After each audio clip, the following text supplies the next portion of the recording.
So, last month my friends and I decided we were spending way too much money on haircuts.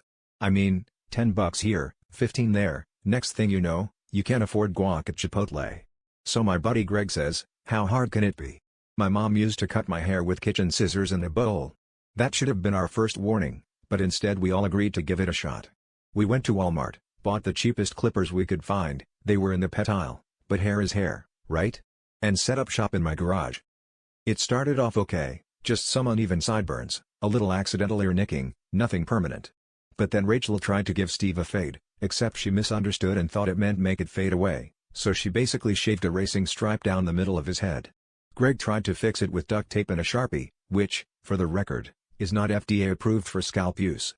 By the end of the night, the garage floor looked like a hamster cage and we looked like rejected Lego figures. Desperate for salvation, we figured professionals could fix the damage.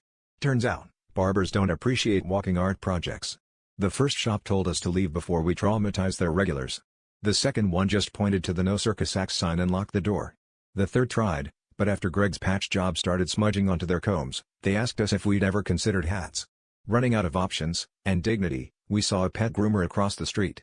We thought, hey, if they can handle a poodle, they can handle us. They could not.